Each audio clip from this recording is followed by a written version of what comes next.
Hello and welcome to the grand finale of our season on Mastering LLCs. I'm Professor Seth C. Oranburg, and this is Organized, the Business Law Breakdown. In this episode 10, we'll compare limited liability companies to corporations and partnerships across core elements of organizational design. I'll weave in my own theory on how legal forms, no matter how initially flexible they are, gradually ossify as courts and statutes evolve.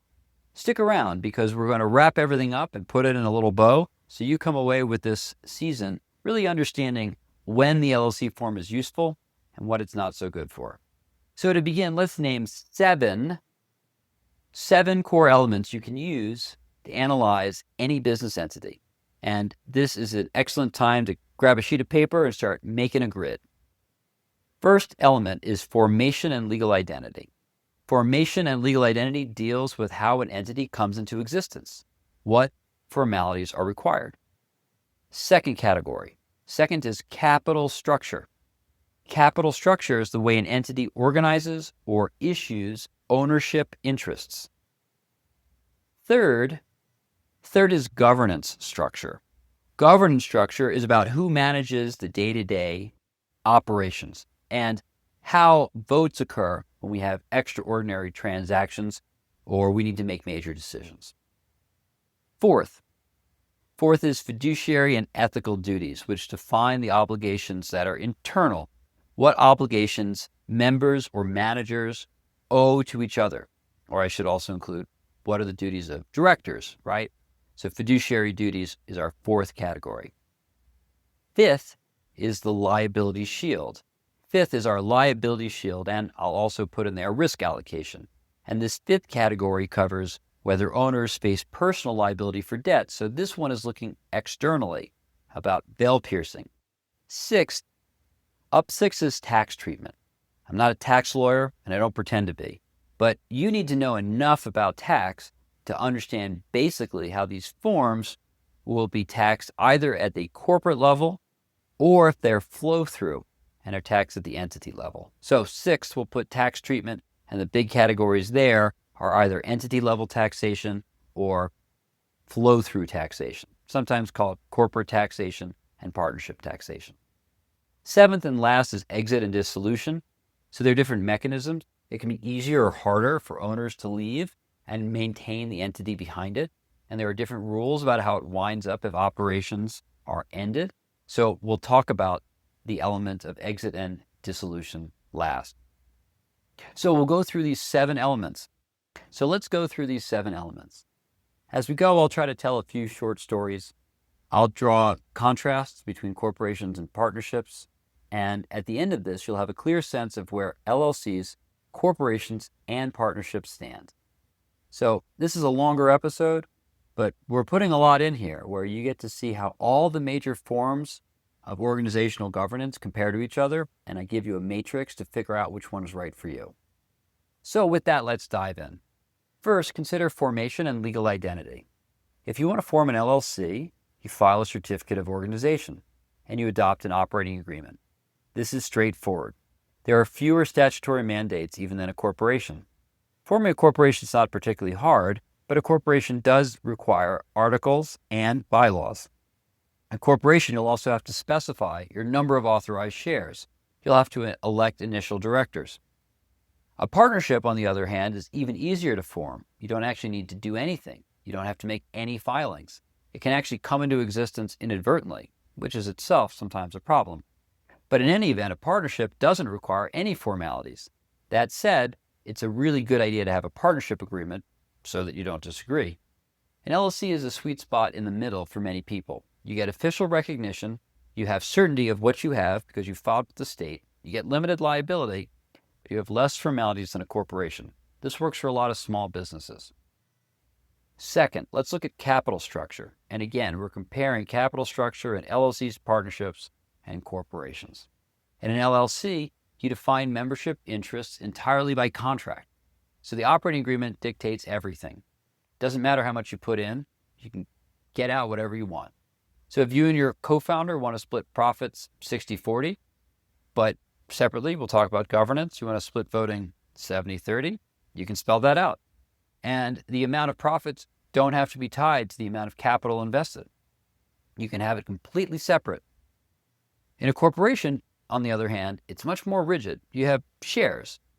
Basically, you would start a corporation with common shares, and you would have an equivalence. Each share would have the same price, and each share would have the same voting rights, and each share would have the same rights to distributions.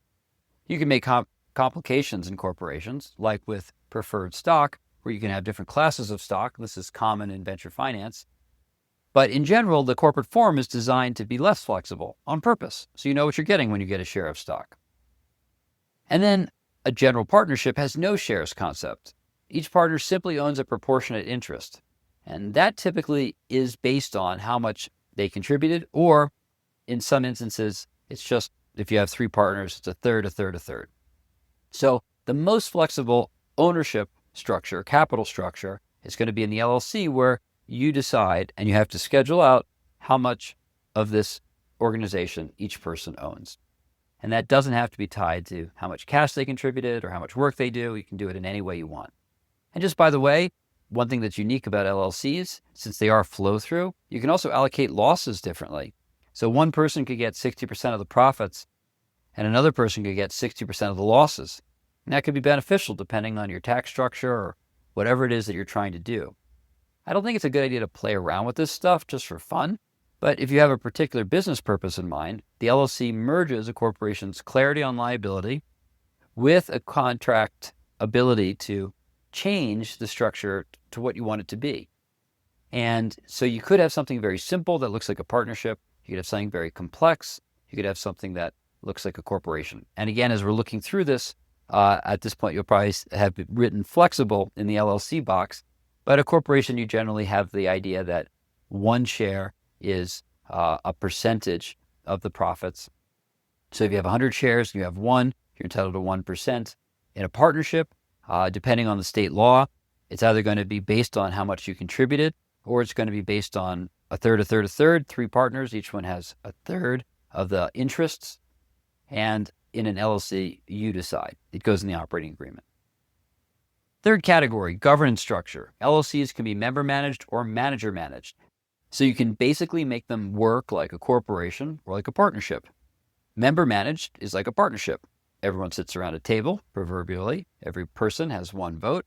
You raise your hand, yay, nay, 3, 4, 1 against, motion passes. You could also have a manager managed LLC, which looks a lot more like there's a board of directors where the board decides. And the way the board decides is also set up uniquely. In general, boards are also 1 board member, 1 vote, but you can create all kinds of machinations in an LLC as well. If you're a 2-person craft business, it probably makes sense to go member managed, sharing decisions. But if one person's the investor and one person is actually running the day-to-day, then maybe you have a manager setup. If it's a bigger enterprise with passive investors, now we start to look like a corporation where you want a manager appointed. Corporations have a legally mandated board of directors. You don't have the option in a corporation to have everybody voting on everything. There's a separation of ownership and control, which is fundamental to the corporate form that we don't have to have in the LLC form. Partnerships default to partnership equality, meaning every partner can bind the firm unless the agreement says otherwise. The LLC offers an in-between, although you have to specify what you want. If you want everyone who's invested in the company to be able to bind it, well, member managed. If you want passive investors who can't govern the affairs, well, manager managed. And we have these forms which effectively replicate aspects of partnerships or corporations. It could seem like an attractive in-between, but once again, we've also seen that if we don't get this right in the operating agreement, we can have unnecessary complexity. Fourth is fiduciary and ethical duties. So in an LLC, the operating agreement can disclaim or modify the duty of loyalty or duty of care pretty aggressively. So remember that the duty of care is an obligation to engage in management duties with reasonable diligence. And there's a concept where in Delaware under 102b7, we can actually exculpate directors for negligence, meaning only recklessness or intentional wrongdoing. And in the LLC concept, we might even eliminate recklessness as a source of liability when making a decision. In corporate law, We also have a duty of loyalty, which means that a corporate director or manager can't usurp a business opportunity. LLCs, once again, are more flexible. LLCs allow some manifestly reasonable ability to give the managers and directors the authority, the rights, the non-liability to pursue interests which could be in conflict with the LLC. Partnerships also have strong default rules of loyalty, but fewer statutory guardrails. So LLCs have a unique degree of freedom to reshape fiduciary duties. Fifth, we have liability shield. So there are limited liability and unlimited liability organizational types. And as we know, limited liability companies and corporations are designed to protect owners from the debts of the business, unless, of course, there's veil piercing. Partnerships, remember, generally expose their partners to personal, unlimited liability for the debts and torts of that partnership. LLC owners have to be sure to keep finances separate, and this is, of course, true of corporations as well. Single-member LLCs can appear like an alter ego of the individual if not run distinctly. Over time, courts have set up standards that mirror corporate veil piercing in the LLC concept. So we do have some risk of veil piercing and personal liability to outsiders in an LLC context if we don't follow formalities, same like corporations. But truly, it's very rare. Whereas a partnership, you're open. And as a result, you don't have to have separate bank accounts because that bank account is subject already to being taken by a debt or tort of the business. 6 is tax treatment. LLCs are typically pass-through entities, meaning no entity-level tax. It's one of their features, but you can actually make an election with an LLC. You can elect to be passed through or elect to be taxed at the entity level. Corporations are taxed at the corporate level. The corporation pays a tax bill every year, and on top of that, when it makes distributions to shareholders, the shareholders also pay on their dividends. So corporations face double taxation. To make things a little more confusing, there's also a concept called an S corporation. It's actually an election. We could call it an S corp election, but you have to maintain various criteria, which may not be appropriate for an LLC, like you can't have any foreign ownership. So an LLC functions in general more like a partnership in terms of tax. And in that, we mean the members receive K1s, K1 forms, just like they do in a partnership. A partnership, by the way, can't elect to be taxed as a corporation. We always have flow through in a partnership. So in your boxes here, I think you put flexible or the operating agreement governs. But key concept here is that flow through means that not only do the profits flow through, but also the losses. And there can be unrelated business taxable income that comes with the K1. So for companies that can't handle that kind of situation, it might not be a good idea to have the flow through taxation. People seem to think that double taxation is a kiss of death, but there's all sorts of strategies to minimize the amount of those taxes in a small corporation. And in general, people find that the corporate form offers enough protection to be worth the cost. But in any event, if investors are pushing for it, we might flip an LLC into a corporation in order to attract venture capital. But for the most part, the simpler tax nature of an LLC, especially for a solo, makes a lot of sense because you just file that on your Schedule C as opposed to on a separate tax form, just like a partnership. 7th, and finally, we have exit and dissolution. So interestingly, partnerships have evolved. The idea originally was partnerships are an aggregate of their members. So if one person left, the partnership couldn't exist. And so partnerships in older statute states dissolve automatically when a partner leaves. In LLC, a member can disassociate without terminating the entity. And a corporation, of course, is designed for perpetual existence. Corporations have the most separation of ownership and control, and so they're the least affected by change in members. In general, we think of corporate shares as freely transferable, partnership shares as highly illiquid, and LLCs, again, in the middle. They're more robust than a partnership for continuity, but simpler to initiate and to wind up. Over time, legislatures might formalize processes if abuses arise, but one of the key things to look out for is that in the process of winding up any of these forms, it's really critical to pay creditors before paying insiders. So those are the 7 elements meant as a review to all of our seasons on partnerships, corporations, and LLCs. And let me illustrate how they come together in a hypothetical story. So imagine a small tech startup forms as a member-managed LLC. Initially, the few founders appreciate the pass-through taxation. In fact, at this point in the stage of life, the company is kicking off debts, which offset their ordinary income. They're managing the daily tasks together. They work in the same office. And so the ability to very flexibly meet and make major and small decisions is important. And they've disclaimed loyalty obligations because each of them is still doing outside consulting.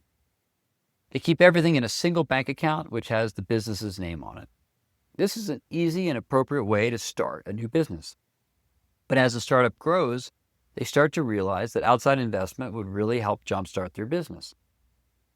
As the outside investors come aboard, some have connections to tax-exempt pension funds and other large sources of money, which is where venture capitalists get their investment capital from. They don't want to receive K-1 statement, so they pressure the company to convert to a Delaware C Corp. At this point, we hire a lawyer, and the LLC merges into a subsidiary of an existing Delaware C Corp, or it does a conversion under Uniform Limited Liability Company Act Article 10. And at the point of merger or at the point of conversion, we adopt a corporate charter, we have to authorize a board, we start to get formalities. Over time, the entity that was once a flexible LLC has to migrate to a conventional governance structure in order to attract outside investment, losing some of the LLC ethos. This would be a typical way for a startup to grow, but it's not the only way companies grow. Many remain LLCs for their entire existence because nothing changes. So let's just recap the 7 elements again. Formation and legal identity define how an entity emerges. Capital structure sets ownership frameworks. Governance structure orchestrates decision-making. Fiduciary and ethical duties shape legal obligations among the internal parties. Liability shield and risk allocation deals with liabilities to outsiders for business debts and torts. Tax treatment determines how much taxes are paid and who, the entity or the owners, or both. And lastly, exit and dissolution mechanisms address how members depart and how the entity winds down. LLCs began as the flexible sibling to corporations and partnerships across both areas. Law seldom stands still, but what we're seeing is that there are constant innovations in the LLC space. And so we have new ideas like series LLCs, DAO LLCs, and professional LLCs. In a way, LLCs are the legal innovation, the sandbox, if you will, where we're experimenting with new forms of organizations to adapt to modern life. I think they're fascinating. They're not useful in every instance, so I wouldn't just pick an LLC form simply because it's flexible. And I'll leave us with that, because that completes our guided tour of LLCs, from formation and fiduciary disclaimers to advanced frontiers. And we've also now completed our study of all the major organizational types. In this particular series, I haven't addressed a few of them, which I'll mention now, but there's also nonprofits, which are actually a type of corporation, but they have different governance structures because we don't have shareholders. They owe duties of obedience to the mission, which are enforceable by attorneys general. And there are other forms as well, which are interesting to look at. But these are the main 3 that you need to know about if you're going to engage in business and business law. And so with that, I want to thank you for staying with me on this season on our guided tour of limited liability companies. In future seasons, we'll keep going deeper on some of the technicalities around how these businesses operate by talking about corporate governance and how they can be sued, talking about veil piercing, and how internal shareholder lawsuits work in terms of fiduciary duties. So now you should have the core foundation of what business associations are. And so with that, I just want to thank you for coming with me on this journey. As always, I'm Professor Seth C. Oranburg, and this has been Organized, the Business Law Breakdown.